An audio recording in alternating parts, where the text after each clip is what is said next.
Haïti a perdu 2 places dans le classement. Nous allons avoir les infos dominantes d'Haïti de cette semaine. Donc nous avons premièrement le ministre de l'Intérieur qui a été blanchi. Ensuite, le gouvernement rejette les conclusions du rapport de la Walk Free Foundation, Martelly et Biden, et pour finir les informations de la communauté haïtienne de France. Le ministre de l'Intérieur et des collectivités territoriales, David Basile, a démenti jeudi les informations selon lesquelles le directeur général de l'immigration a été intercepté à l'étranger avec une valise contenant 3 millions de dollars. C'est le président de la commission intérieure et les collectivités territoriales du Sénat, François-Annick Joseph, qui informait en début de semaine qu'un haut responsable de l'administration du président Michel Martelly, Claude Raymond Jr., avait été intercepté à Suriname en possession de cette importante somme d'argent. Le parlementaire annonçait que ses collègues se préparaient à contraindre le ministre David Basile par convocation ou par interpellation à venir s'expliquer au Parlement. Mais l'ancien haut gradé de la défunte armée d'Haïti a pris les devants. Ce sont les allégations sans fondement, a dit David Basile, soulignant qu'il y a trop de moyens technologiques disponibles pour faire des transferts d'argent que le directeur de l'immigration ne prendrait pas le risque de voyager avec une telle somme d'argent tout en sachant qu'il allait être intercepté. Il ne s'agit selon lui que d'une rumeur dont l'objectif est de provoquer une agitation. Voilà.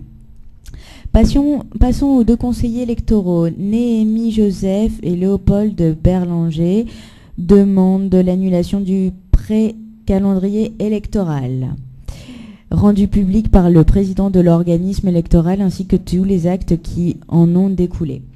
Dans une correspondance adressée au président du CTCEP, et donc copie a été envoyée entre autres au président de la République, au Premier ministre, au président des 2 branches du Parlement, les conseillers Joseph et Berlanger affirment noter la réprobation publique quasi générale suscitée par la publication et l'exécution d'un pré-calendrier électoral.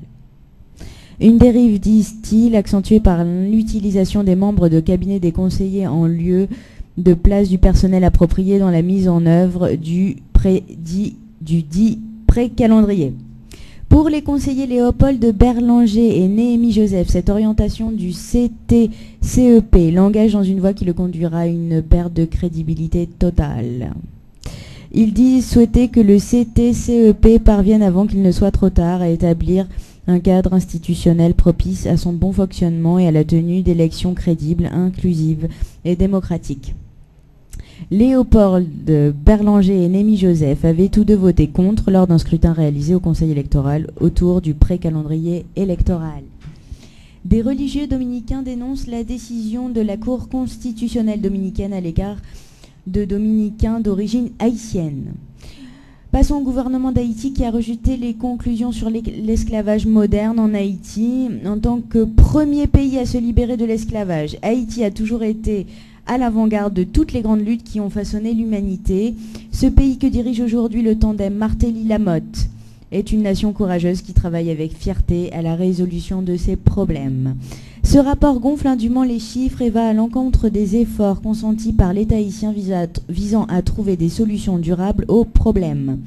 La Walk Free Foundation arrive soi-disant avec ses conclusions en multipliant le pourcentage estimé de la population cible à partir d'enquêtes basées sur des échantillons aléatoires et des estimations de sources secondaires. Le gouvernement n'a connaissance d'aucune enquête sérieuse par sondage sur cette question. Au contraire, sa propre analyse des estimations de sources dites secondaires laisse croire que ce rapport repose en grande partie sur des récits anecdotiques. Le gouvernement appelle la Walk Free Foundation à faire preuve de prudence et invite ses partenaires internationaux à soutenir les efforts de collecte de données de son organisme de protection de l'enfance. Au cours des 3 dernières années, l'administration Martelly a lancé de nombreuses initiatives visant à mettre fin à la pratique qui consiste à faire travailler des enfants dès le plus jeune âge. Celles-ci comprennent à la fois le développement de la capacité des services de l'État et l'amélioration de la législation existante pour mettre fin à toute forme de travail d'enfants en Haïti.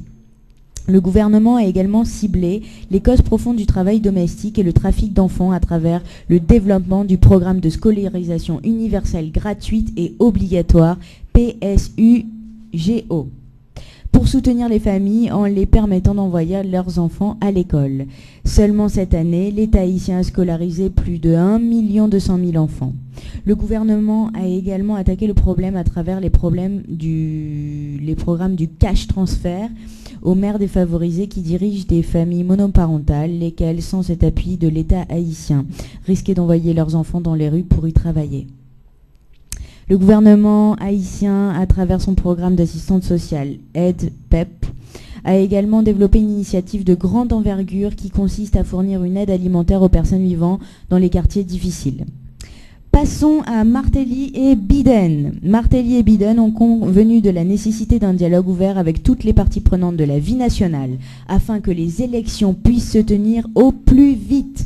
Le vice-président américain, Joseph Biden, a de son côté félicité le président Martelly pour ses efforts à travailler avec le Parlement haïtien et les partis politiques pour résoudre les problèmes non résolus et soutenir le travail du collège transitoire du Conseil électoral permanent, le CTCEP, a fixé une date pour les élections.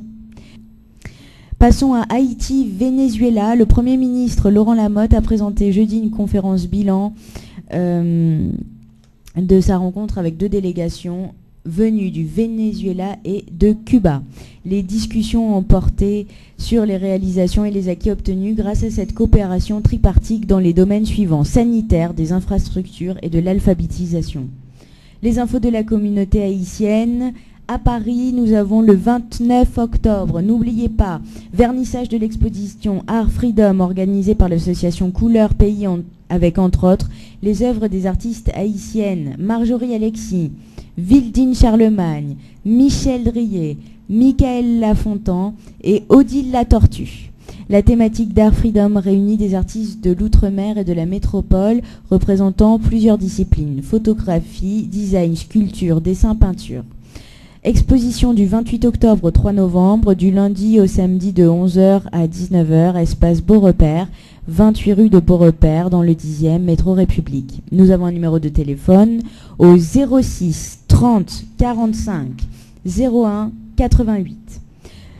Le samedi 9 novembre 2013, le groupe Créola sera à Paris pour un grand live à Nanterre. Et le réformateur musical Gazman et son groupe Dissipé jouera le 10 novembre de 22h à l'Aube à Paris pour tous ces lives du Compass dans la capitale. Un seul numéro, 06 28 42 13 80. 06 28 42 13 80. Toujours le 9 novembre, l'association Cosba vous invite à une grande soirée festive à 21h à l'Aube. Pour plus d'infos, 06 58 60 17 92. 06 58 60 17 90. Toute l'équipe de Haïti Média Télé remercie Jean Avitor qui a permis cette télé d'exister financièrement. Notre chaîne internationale Haïti Média Télé diffuse désormais de 7h du matin jusqu'à minuit. Merci de nous suivre, n'hésitez pas à nous appeler. Et 80% des vraies émissions diverses et une grille de programmes que vous pouvez consulter. Surtout continuez à nous écrire au 42 rue des 7 Arpents, 93 500 Pantin, métro Hoche. Vous venez nous rejoindre à un numéro fixe. Ne l'oubliez pas, c'est le 01 48 95 03 15. 01 48 95 03 15. Pour terminer cette page d'infos, mieux vaut être petit chez soi que grand chez les autres. C'est le président de Haïti Média Télé qui vous demande de ne jamais oublier ce proverbe. Voilà, c'était les infos les plus importantes de cette semaine.